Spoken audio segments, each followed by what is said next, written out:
What's your name? Ruby. Ruby. Just a gem, aren't you? You've got a pretty face, you know. You're a colored girl.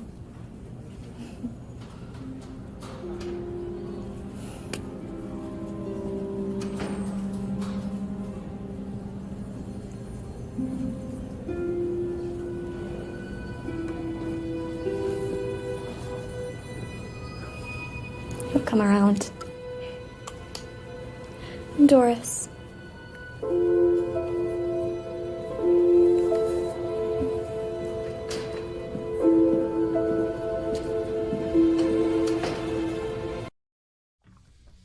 Welcome, everybody, to Dead Talk Live. And as you just saw, our very special guest tonight is Sophie Guest from the Amazon hit show, Them. Sophie, thank you so much for being here with us tonight. How are you doing? Thank you so much for having me. I'm doing great. How about you? I am doing great. I am jazzed up for this conversation.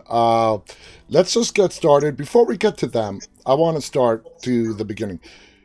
You have been modeling since probably as early as you can remember. Is that correct? Actually, I didn't, I've never modeled really. My oldest sister, she used to be a model, and that's how I became an actress.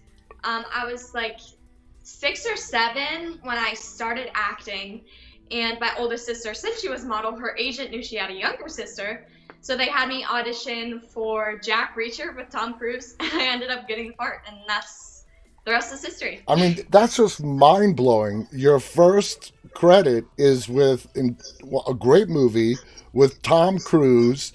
You were like 6 at the time. What was that like? Do you have any memories of working on that set and so on? Yes, it was a magical experience for me. It was so crazy to, like you were saying, for that have been my first credit. It was such an unusual experience too.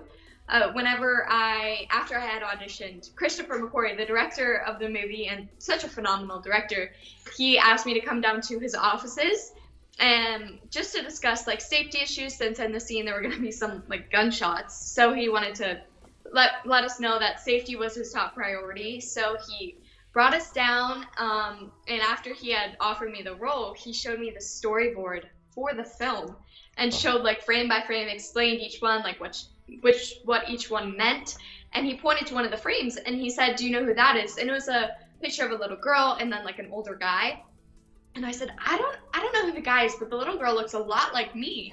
And he said, "Tom is gonna find that so refreshing. Sophie, that's Tom Cruise, the star of our movie." And I was like, oh, okay. I didn't know who Tom Cruise was being 6 years old, but now I'm like, oh my gosh, that was so cool. It was really like an unusual experience because that doesn't happen. That's not like a usual thing that happens after you audition for a movie. So it was a really cool and magical experience. Just think of the story you're going to have 5, 10 years from now when you're a big superstar and you're like, oh yeah, my first movie was with Tom Cruise. You know, no big deal. And then 2 years later, at 8 years old, you landed in the 2014 Fault in Our Stars. What was that like compared to Jack Reacher? It was, I mean, both were amazing. They were both amazing sets to be on. The Fault in Our Stars was definitely, I would say, like, I don't know, a lot, since the actors were a lot more, I guess not closer to my age, but my sisters admired them so much. Shailene Woodley and Ansel Elgort, my older sisters and my older siblings, they really admired them. And, you know, they obviously had a crush on Ansel Elgort, because who wouldn't? And it was a really cool experience on that set, too. I remember Shailene Woodley, like, in between takes, she was so down to earth, and she would, like, share, like, her, like, snacks with me. Like, she had, like, dates and, like, different, like, earthy snacks that she would share with me. And I remember Ansel Elgort and I, and my mom, we all had lunch together on set, and he told me about his first grade crush and how he like gave her roses on Valentine's Day and she rejected him. And now I'm like, Oh, that girl must be kicking herself because who would reject Ansel Elgort? Like, come on. oh my God. Oh, that's she's gonna look back on that, and you're right. That's gonna be a big regret. So now let's get to them. All right, you are on this big mega hit show on Amazon. Rave reviews from both viewers, critics. They love it. We're gonna get to the aspects of the show in a minute, but how did you get this role as Doris? Yeah, for most roles, since I am in Pittsburgh, I'm not in California. For most roles, I film them at home remotely. We have like, my mom and I have a setup. We have a green screen in my room, and we'll take it out when needed. And, most of my auditions, I've filmed hundreds of auditions like this because I'm so used to it, and I usually only fly out when I get a call back. But for this role, the description was so spot on. The quintessential California girl, blonde hair, blue eyes, which, I got blonde hair, blue eyes. So I was like, this is perfect. I should fly out right away, have them get a feel for me. And so I flew out and I prepared the audition with my acting coach, Sean Colin Young. And I didn't get like much on the show itself, just a little description of what the show was and then my character description. So I built like a backstory with my acting coach, and whenever I actually got into the audition room, Julie Lowry, the casting director, threw me a huge curveball that I was not expecting. I walked in and she told me, okay, just before you begin, I just want to let you know, Doris is not real. She's a figment of Ruby Lee's imagination. So do with that what you will, and whenever you're ready. And on the inside, I'm like, okay, cool. And on the outside, I'm like, okay, cool. And on the inside, I'm dying because, oh my God, you just told me that she's like not real. So I'm like, what do I do? So I just had to make a really quick change. And I was like, okay, I'm ready, I guess. And I just played her super manipulative and like robotic and doll-like. And when I walked out of the audition, my mom was like, how do you think you did? And I was like, okay, I don't really know. I didn't know how it went, but I guess I did something right, Yes, you definitely did something right. Now, when you got the part, when did you actually get to see what the story was going to be about? The whole premise of the story. So I got the script like very shortly after I knew I got the part, which was I got the first script first, and after I read it, I was like, this is phenomenal. I mean, the screenwriting and the storytelling is so amazing, and I think that really shows on screen with the acting and the cinematography, even like the choice of music is so like it fits it so well, and everything like the whole show is just so well done. Absolutely. And Little Marvin did such a phenomenal job. Mm-hmm. Now, you being a young woman, and even me being a man in his 40s, it makes me angry. And I think that's what the filmmakers are trying to elicit from the viewers, okay? And I tell my viewers, and I've been telling them about them, is that it's hard to watch. It's going to make you want to throw something at the television screen, but it's something we need to watch. It's something that should not be forgotten ever.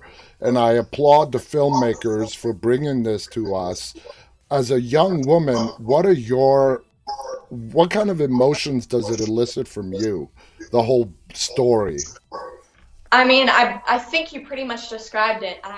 When I first watched the show, I wanted to throw a rock at the screen because not only are like these beings like the scary people like terrifying, but these everyday horrors, like Betty Wendell, the neighbor. Mm. She made me so angry, and Allison Pill did such an amazing job of playing her because I wanted to throw a rock at my screen. I wanted to, whenever Lucky Emery slaps her across the face, I was like, yes, that is well deserved because she needed that. Put her in her place. So it definitely makes me feel those same things, that agony, that frustration and anger. Definitely, I felt all the same things you felt. And what an amazing, choice for Betty, Alice. She was just, amazing. Such a great Completely actress. agree. Such a Yes. great actress. Now, how did you prepare for the role of Doris, knowing that she is a figment of Ruby's imagination, sort of like her subconscious? Did you do you have any techniques that you do or something that you did to get into that mindset? Yeah, I think what it was for me was definitely like those doll-like things that she does. You know, I have pretty big eyes, so I would try to use those to my advantage, like with a really wide-eyed smile and, you know, kind of tilt my head and really make it as animated as possible. Because whenever you're a real person, you're going to be as authentic as possible, but when you're fake, you want to over animate it. So that was a big portion of it for me. And also, how I carried myself. So I would try to like sit very proper, like a lady in the 50s would, and I would pull myself, my posture back and cross my ankles, you know, just trying to become that like 50s girl, Yeah, you know? yeah, like the kind of girl you would see in the movie Grease or the play Grease. Yeah, for So sure. you are working with an amazing cast from Ashley Thomas all the way to Deborah Shahadi, all of them amazing, yourself included. Is it intimidating? Like Ashley Thomas, for example, he's huge. He's a great actor. Do you find yourself intimidated, or are they really warm and embracing and just make everybody feel like a part of the family? I think that you described it perfectly in your second way of phrasing it. I was only able on set. I was only able to work with Deborah and Shahadi, which in itself was such an amazing experience because they are such genuine and down to earth people. But when I was working with them, I mean, I could tell they were in their characters like constantly. I mean, whenever I was working with Deborah, like I knew she was being lucky because like I could feel that like I knew she was being her constantly. I don't know, like it was just this vibe that I felt. And whenever I was watching like some of their interviews, because even though I'm on the show, it's still interesting to me of how they prepared for the characters. And she said that she was constantly acting as Lucky, even when she wasn't on set, which is crazy to me that I felt that, you know, even though like I didn't know she was doing that at the time. But they are such genuine people, and I would not say it's intimidating because they are such genuine people, and it was just such a great experience. Absolutely. Now, them is, it falls under many movie genres. One of them is actually horror. What category would you put it as the main category? Drama, horror? Uh, what would you pick? That's a great question. I think for me, it would be a psychological thriller, maybe. I think a lot of the horror that goes on in the show is psychological, and it kept me on the edge of my seat, thriller wise. But I think it is that psychological aspect because after I watched it, and I think I don't know if I'm speaking for anyone, but I think whenever everyone watches it, at least I hope they after they watch the episode, they sit and they think like what just happened. And that's what like the psychological aspects comes into it because that's how I felt. I'm like, what just happened? Let me take a second. Let me go breathe before I step into the next episode. I think psychological thriller really nails it on the head. Absolutely. Let's get to some pictures that your rep sent over that I want to share with the audience. Okay, so here we have you, and do you see the pictures? Yes. There you go, with in costume with the makeup, and of course a 1950s iPhone. Great picture here, and then we have another one in the makeup chair. How long did this process take? The makeup itself didn't take that long, only about 30 minutes. But if you see, like, I have, like, kind of like where my face, like, kind of splits, if you will. I have, like, a piece of, like, not plastic, I don't know, like a nylon or something. I don't know the material, but I had to get a whole head cast done, which was basically plaster being poured onto my head. Yeah. And that took, like, 2 hours to get just, like, a mold of my face. Was it fun wearing that makeup around the set? It definitely put me into character, and I definitely freaked a lot of people out. I have huge, like, contacts that I had in, which were so difficult to see with because I don't wear glasses or contacts. So it was like huge and it took up like my whole eye. Oh, So wow. that was probably the thing that scared me the most, and it scared my mom and I both. I was scared of myself, and she was scared of me. She was like, just don't look at me. I'm terrified of you right now. We have one final picture of you and Shahidi right here, and this is a great shot of the two of you here. Just you guys look like you're having a blast. Yes, we definitely were. We were on location in a school somewhere in California. I don't know exactly where it was. And I remember school was like in session whenever we filmed that. So I was walking down the halls with that makeup in this outfit, and all these like students are like looking at me like, oh my God, like who is this girl? Like I don't know like how they didn't like lose their minds of like who I like with my face like being all like distorted. I don't know how because I would definitely would, but I think they were a little shocked of what was going on. I would be too. Now, do you consider yourself to be a horror fan?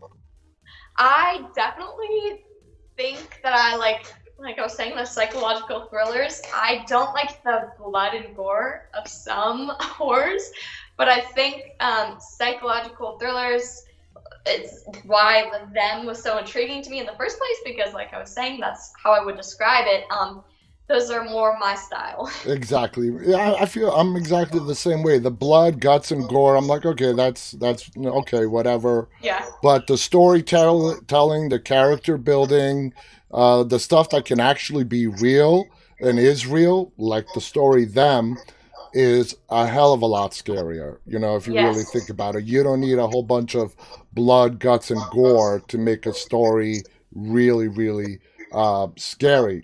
So, how would you say Doris is either similar or different from yourself?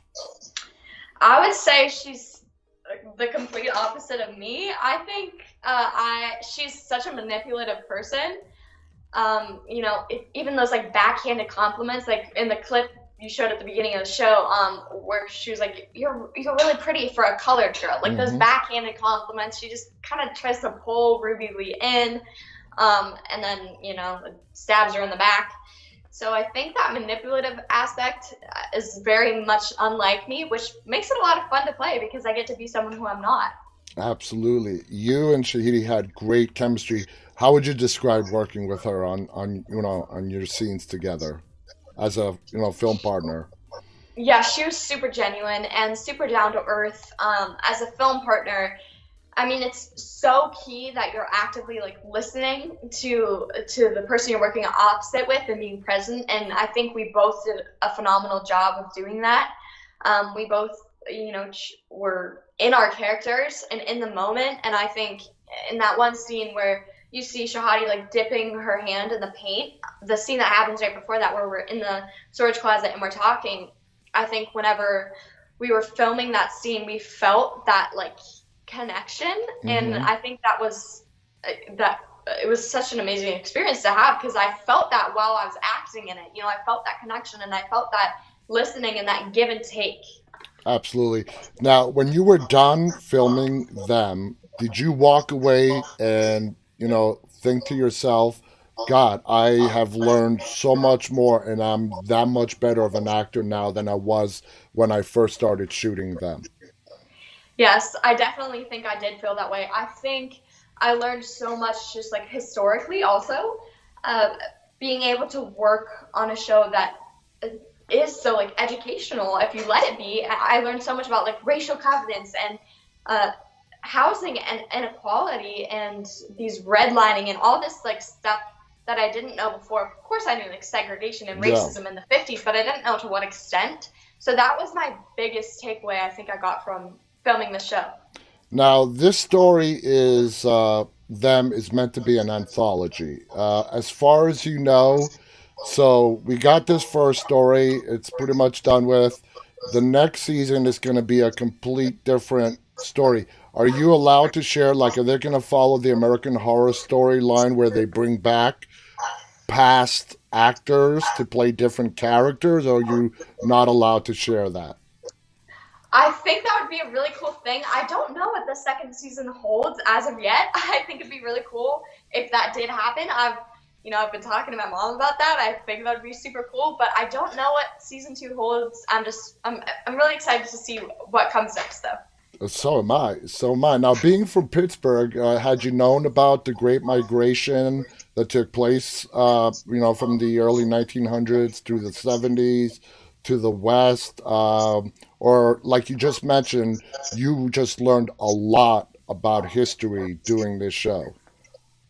Yeah, I think it's more of the second thing you said. I definitely knew like about the Great Migration, but after being on this project, I learned so much more in depth, that I didn't know before. What would you say is the biggest takeaway you had from shooting them? Like educationally or just like as an actor Professionally. standpoint? Professionally. Professionally. I think the biggest thing I would take away is that's a great question. I'm thinking. I think the biggest thing I would take away is like the special effect aspect of it, because I wasn't able to do that before. And it really helped me morph into my character a little bit more, and it was such a cool experience to have because I've never had that extensive work done on me. That was probably the newest thing that I can add to my resume. Now, you mentioned you're not a fan of the big blood, guts, and gore. Totally cool. But going forward in your career, are you completely open to doing more horror? Yes, I definitely think it'd be cool to do another horror show or horror film like this. But I definitely think that after the show being so intense and all, it would be nice to take a break, maybe get a comedy or a coming of age film, even the playing field a little bit, take a break from, the psychological terror that Now, you definitely face. was there stuff you would do, when shooting was done for the day to sort of put I don't even know what the right word is, the intense emotions that had to be felt on the set, and for you to put that out of your mind? You're a very talented young actress. Are you still learning that process to how to just leave the day's work on the set and pick it up again the next day? First of all, thank you so much. I think one thing that I really did, I tried to get away from the stress of the day just every day by exercising, and I go on runs and try to like alleviate like my stress there. But I think after a day of filming, I think the thing that helped me the most get away from that intense being that I had to be would be just like talking to my mom about the day, my day that I had, and like all the little events that I had and the moments that happened, because that just talking about it really just like winded me down a little bit. That makes perfect sense. How long it was shot in LA, right? Yes, it was. How long did you have to spend in LA filming it? Like weeks, months? So I filmed them in like the fall of 2019, and then March 2020. I like would go back and forth between Pittsburgh and Los Angeles since I wasn't in every episode. So I would fly out whenever they needed me. So that started in the fall of 2019, and then March 2020 we were shut down because of COVID. And then we came back August 2020, and that's when I finished my episode. So it was like a little sporadic, I guess. Okay. Now, obviously, you have been doing this for a long time now. You have spent your fair share amount of time in Los Angeles. Do you see yourself as you get older, like moving to LA, or you're like, you know what, I can be, especially now, you don't have to be a successful actor or actress and either live in either New York or Los Angeles. There are filming hotspots all over the United States and the world, to be completely honest. Do you see yourself maybe wanting to move to LA? Or are you perfectly cool just, Pittsburgh is a great city, staying in Pittsburgh and just letting that be your home base? Pittsburgh is a great city, but I 100% want to move to California. I just love the atmosphere there. I love the action. It's just such a great place to be. I hope that, Oh, come you on. know, I'm from New York City. Are you going to give New York City even a chance? no, I've definitely thought about that. I think New York City is great. I've been there several times for auditions. I've thought about New York City for sure, but I need that, nature, like that, You could say it, the sunny sunny California nature. weather. Yes, I need the sunny California weather for sure. Now, the subtitle of this season is Covenant. What does that mean to you? So in the 50s, like I was saying about whenever I was like learning a lot of stuff about what went on in the 50s, there's this thing called racial covenants, and this is basically a thing that happened so that African Americans couldn't purchase homes, and that so they could only purchase homes in certain areas, and that's where redlining comes in, where Hmm. there were certain like areas where African Americans could live, and then the white people could live, and all this stuff, and it's basically how that, even though that happened in the 50s, it still is like affecting people today. And you see East Compton now is a majority of African African American. American, neighborhood, and that's like the result of redlining and racial covenants. I know. Like I tell my audience, it doesn't matter that that happened 70 years ago. 10 years after, or close to 10 years after the time period that then takes place, we had the civil rights movement that happened. And as far as I'm concerned, the civil rights is still ongoing today. This is not a problem that is solved, not in any way, shape, or form. Now, being a teenager in this time period, how did you find acting very different compared to where we are actually in 2021? I mean, how did you get into the 1950s mindset? Did you do anything special to go into a mindset of a time period that neither I have no idea. I never lived in the 50s. I have no idea what it was like. Were there people on the set to teach you about mannerisms, how to talk, how to move, and whatnot? I think I found most of that, just by doing my own research. Like YouTube is a great way to like do my research on that. So I did a lot of research, and the first thing you see me putting on the lipstick, Hmm. and I had to do a lot of research on how a 50s like belle of the ball would kind of do that, like that Doris Day, how she would hold herself and how she would like I was saying, cross your ankles. And so whenever my mom and I would be like out to dinner in Los Angeles, she'd be like, okay, now sit like you're in the 50s. And so I would sit up and I'd cross my ankles, and she'd have me do like the lipstick while we were like at dinner. And so I would have to do the lipstick, like it's just like random times of the day I would do it just to practice and like ingrain it to be like something second nature. Yeah, yeah. Your mom sounds like such a great mom and just friend and Yeah. partner to have, and you're very lucky. What did you find the most challenging aspect of Doris? I think the most challenging thing for me was having to say some of those manipulative and backhanded compliments Yeah, that, I didn't really mean, yeah. separating the challenge for me was separating who I was playing and me, Sophie Guest. Having to realize like I'm not saying this, Doris isn't saying this, and this is something that was actually said in the 50s. It was putting myself back into that time period, like you were saying. Now, as I have learned, there are a lot of fans. This show elicits an emotional response. You have not received any pushback from fans in any way, because there are some fans out there who cannot distinguish between actor and character. Have you received any negative pushback at all?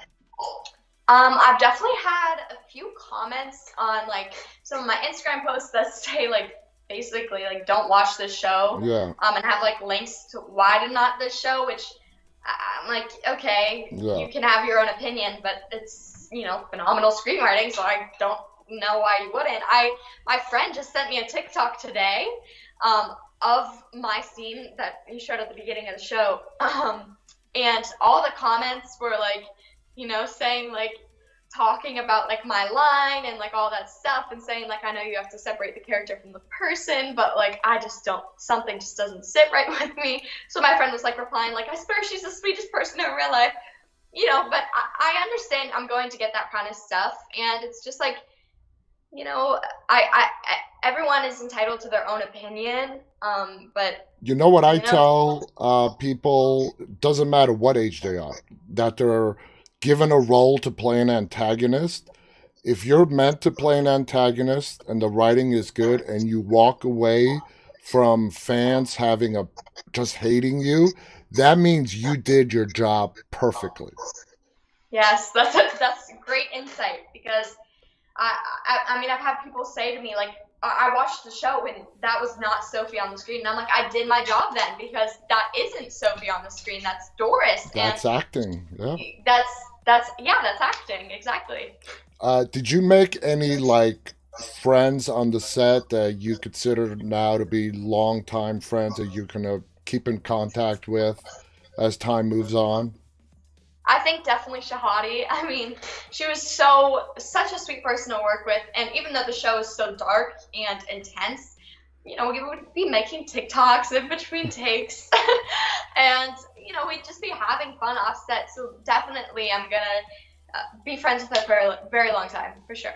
Now, you recently won Best Actress at the Golden State Film Festival for Landfill. Congratulations, by the way. Thank you so much. When can we see that film released to the public? Right now, the film is going to different like festivals to try to get it distributed. So I'm not sure the release date as of yet, but I'll let you know, and I'll let you know where. Now, you've worked alongside a legend, and probably starred in one of the most famous horror movies of all time, in Linda Blair. Uh, what was it like working with Linda Blair? It was great. I mean, I only had a very small scene with her, but just that was amazing. She was very sweet and very professional. But she was such a nice person, and I have to say, even working with her, I was very like, even though she wasn't being scary in the film, I was very scared because, you know, after seeing that, you know, film and seeing her scene and everything, I was like, you're very nice, but I just can't get that scene out of my head. Can you imagine like putting yourself into Linda's shoes? I believe she was younger than you when she filmed The Exorcist. Do you see yourself doing that kind of movie like she did at her age, which was probably 2 years younger than what you are now, or maybe more? I don't know if I want to go into that much horror. I think, you know, just stick with the psychological thrillers, like I was saying, you know, stuff that messes with your mind, but doesn't necessarily freak me out so much. Yeah, yeah. Now, I don't know if this is true or not, but there were so bunch of stories that when Linda actually saw the premiere, the final product of The Exorcist, she had a negative, like, physical reaction to it, as did Really? thousands of other people who walked into that movie theater. Oh, there's a whole bunch of stories Oh my gosh. revolving around The Exorcist and when it was released to the movie theaters and how people were just absolutely shocked. Now, you said your sister is a model, right? Is she still active Uh, in modeling? she used to be a model, like when she was around my age. She still does it, like sometimes. But she's like a nurse now. She's studying to be a nurse, so that's a little bit in her past. But from time to time, she'll still do it. Okay, so you are like the star of the family now. I mean, I guess if you want to phrase it that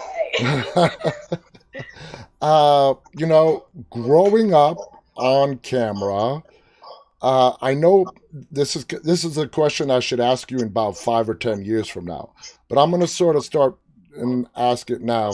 Is there anything that you feel you might be missing out on? That's a great question. I mean, there's a lot of like small things that I would miss out on that, you know, don't really like, I don't really remember now, like that don't, at the time I would think, oh, I'm gonna miss out on this.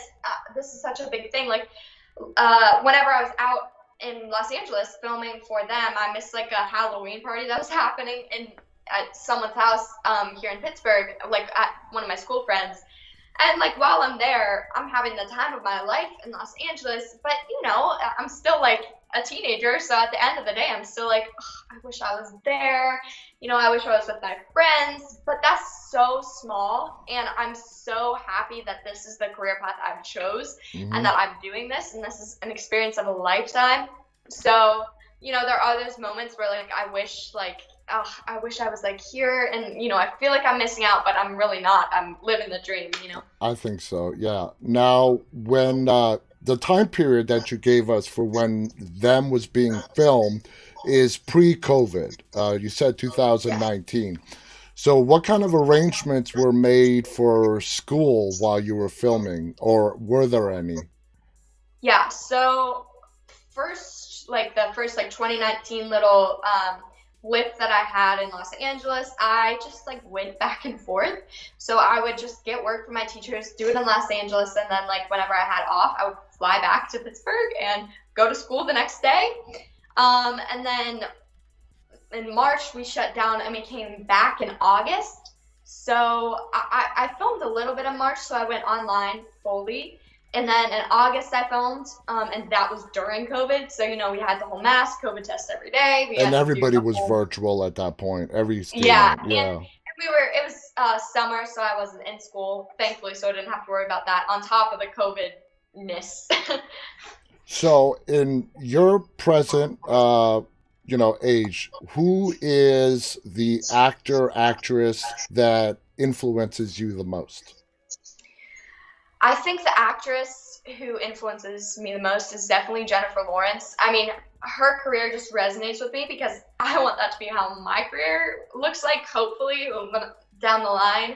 She is just such like an authentic and raw character. And it's Katniss. Yeah, and I don't know, have you ever seen Winter's Bone? Yeah. I love that movie. It's so good, and she's so like raw and authentic in it. Actor-wise, though, I think Timothée Chalamet is so. I mean, I think he's really cute.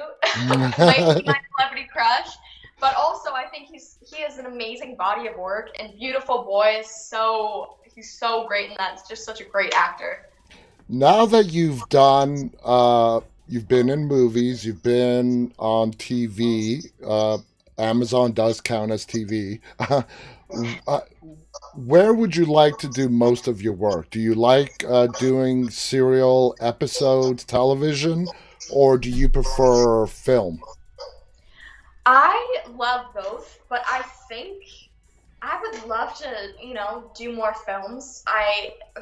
Since that is most of my career as of now, I may be a little bit biased, but I think film for me is like where I want to be. I just love like the aspect of it, being able to play a character that can be one thing, like one film, and then the next film you're in, it's a totally different character. And for a TV show, you have to play that one character for a long amount of time, even though there's character development and everything. I just feel like film resonates with me most. Okay, that's fair enough. Now, a lot of people that I've asked that question to, they also said film because they say TV is you're on a schedule, You have so many days to do an episode. You may want to do another take, and the director says you got it on the first take. But you're like, I may want to do another take. Do you feel the same way? Do you feel it's more rushed for an episodic television show as opposed to having more time on a film? I think it is, but I think it's also since this is like a horror, I feel like it depends on the genre of the TV show, because I know with like comedy series, things like that, I know that is like very quick and on the go, like sitcoms and stuff like that, like you're going right away. But for them, I didn't feel like it was that rushed. I felt like we could take our time and do as many takes as it took to get the right shot. That's perfect. Are there any projects that you are currently working in or about to begin working in? I know I'm not asking you to share any information you can't, but is there work lined up for you right now? I have a few things in the works, but I can't spoil anything yet. No? But I do have a film called Dear Zoe. with Sadie Sink, I filmed that in between episodes on them, and it's supposed to come out sometime this summer, so keep your eye out for Dear Zoe. Absolutely. Now, what was your experience? I don't know how active Amazon was with them, their people. What was your experience working as Amazon being the production company of this? It was great. It was a great experience on them. I didn't have much in contact with like the, No, Amazon. yeah. I kind of went and I did my job, and I it was a great experience to have, and I'm really glad that it turned out and as well as it did. It's great. It is absolutely, I love Thank it. you. You are amazing. You are fascinating. Thank you. And like I told you, you are going to be a bright star. Now you're a star. You're going to get even bigger as the years go Thank by. you. We're going to be seeing you on the screen for a long time to come. I want to thank you so much for giving us this time to talk to you. Is there any final thoughts that you want to share with our audience? I think I'm good. Thank you guys for all of your support on the show. If you want to follow me, you can follow me at Sophie Guest Official on Instagram and Facebook. And thank you so much for speaking with me today. It was such a pleasure to be on the show. Thank you for being here with us. And guys, thank you so much for joining us. You can catch Sophie on Amazon's hit show, Them. It just premiered not even 2 weeks ago. Less than that, way less than that. Yeah. All 10 episodes are right there for you guys to watch. Sophie, thank you so much. To all our audience, thank you for tuning in. Till next time, guys, stay walking. Good night.